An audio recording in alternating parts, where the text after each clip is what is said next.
Welcome to Authentic with Brazil 201. I'm your host, Brazil 201, and today's podcast is all about Sinners, the amazing movie written and directed by Ryan Coogler.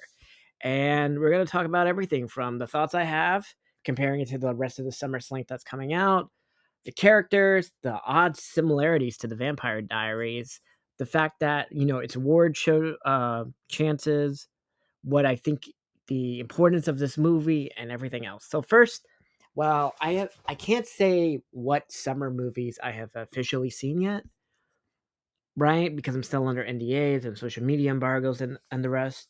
But I can say I have seen every movie that is coming out in May of 2025.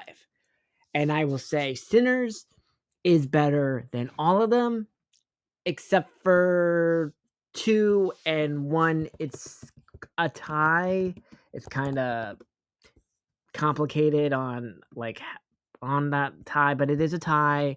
And the movie I'm saying it's compared to as a tie, they're both going to be fighting for a lot of the stuff in the awards, right? Because they're not similar movies at all, actually, but they're going to be considered similar movies, and I don't like that because of reasons.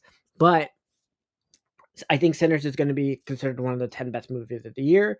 This and the movie I'm comparing that I think it's tied for as terms of award show buzzy. I think both of them are going to get one of the 10 best nominated slots. I think Sinners first. I wonder because Ryan Coogler is similar age to me, right? Ryan Coogler's 38. And this movie felt a lot like the Vampire Diaries in terms of the way the vampires work, right? And everyone has like versions of vampires and what rules they follow.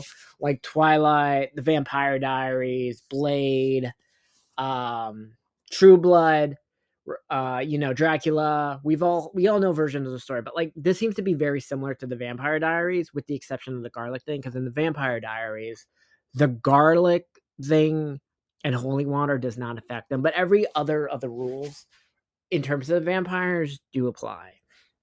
But I am wondering because it seems like the rules changed mid movies.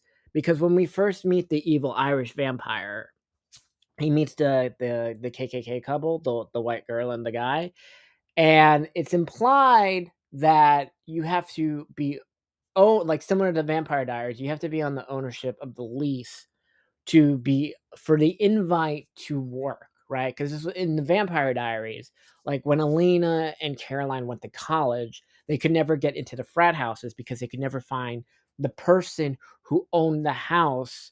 So they were invited in, right? Like it didn't work because everyone else kept inviting them in. They were never allowed in the frat houses. And it seemed like that was also the rule later in the movie when Cornbread is turned. Cornbread is begging for an invite to get into the bar, and we know Smokes and Sticks are on the lease agreement or whatever, so they should be allowed in they should have been the only ones that are allowed to invite all the vampires in, unless you kill the owner, right? And then the lease is void. Same rules as the Vampire Diaries. Because it was interesting that the rule kept changing, and then the Asian character, what was her name? Grace. She just says everybody come in, and then everyone's allowed in, and I was like very confused on that. A lot of interesting things though, because it takes place in the Jim Crow era in 1932. The Native Americans clearly have been dealing with vampires all throughout America, all throughout like their history, of course, all throughout America for a long time, with the way it's implied, but also that one of the Native Americans was a shaman, and God, I can't believe this was the other woman that Smokes is banging. She is a witch, right? So that's why I was kind of interested by that. So shamans and witches are similar, but they're not, because Woonmi plays the witch character in Sinners, and it's just fantastic movie all across the run. And I kind of like that she knew about the thing. She thought there were things called hate, but vampires and hate are clearly supposed to be two different beings because she describes the rules for both. They're very different. She makes everyone eat garlic so they don't. If a vampire can't eat garlic or they like burn up, as we saw when the holy water person when the vampires got splashed. I love the differences though. Wait, Ryan. I think Michael B. Jordan should get nominated because he played two characters that were very different. I could tell who Sticks was, and I could tell who Smokes was, and not just because Sticks had the toothpick and Smokes constantly smoking cigarettes. They were distinct characters. One was more timid. One was more like aggressive. Haley Steinfeld is getting a nomination because I truly cannot believe that. Like, Haley Steinfeld is a person where I'm like, I just saw the character. I didn't see Haley Steinfeld, superstar sensation, fiance to Josh Allen. I was like, oh, she's really this Southern girl, and she's 15% black and 15% Filipino, and all of it, and the whole part of the family, like, the whole community rock with them. They knew her character. They knew her character. Mary, right? Was it Mary? I believe that was Haley Steinfeld's character's name.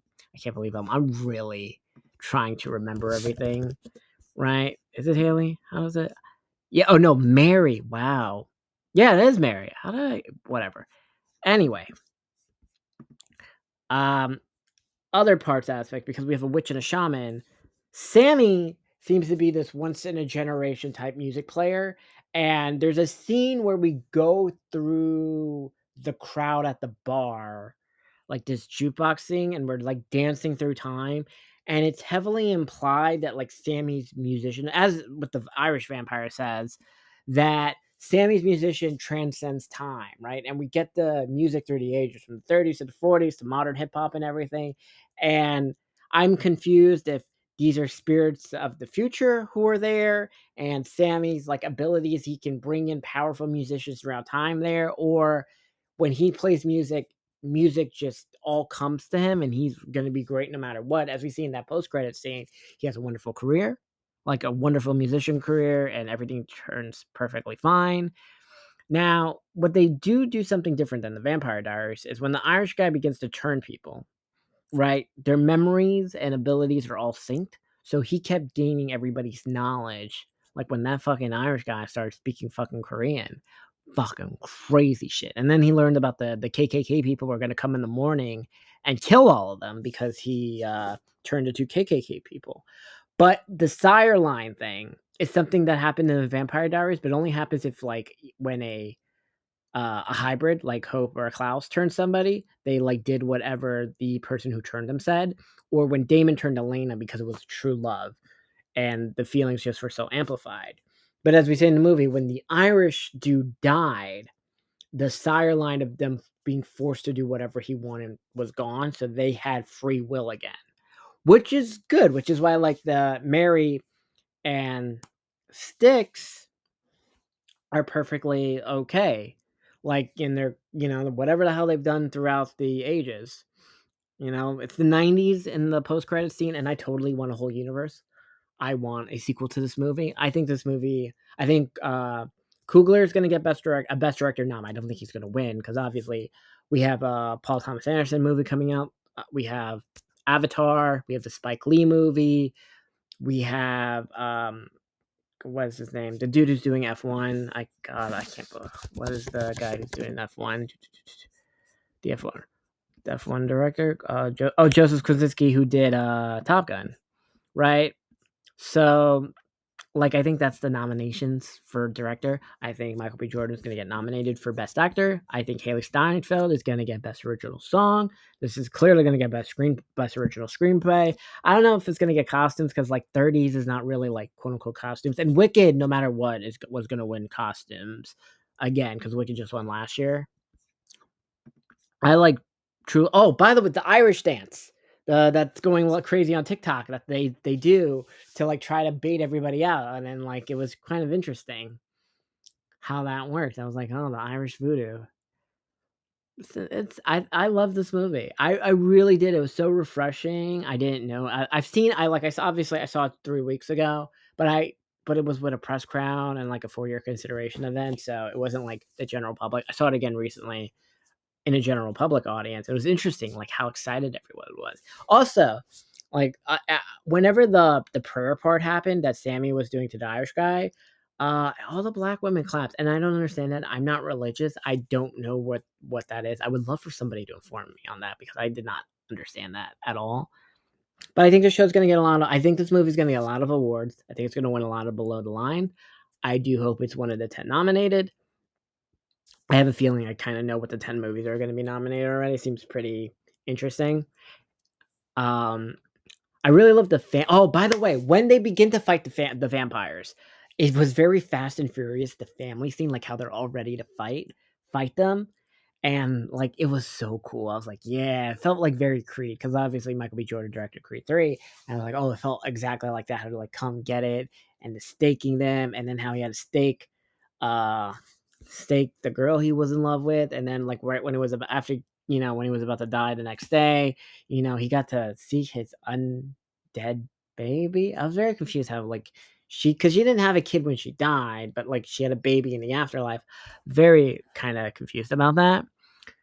Um, but yeah, I really hope we do have a universe. I hope we just start off in the '90s in the second movie or, like, early 2000s because, like, once you get cell phones, movies get really dumb and whatever. But I loved Sinners. I think it's one of the 10 best movies of the year. I think everybody should see it, and the movie is important.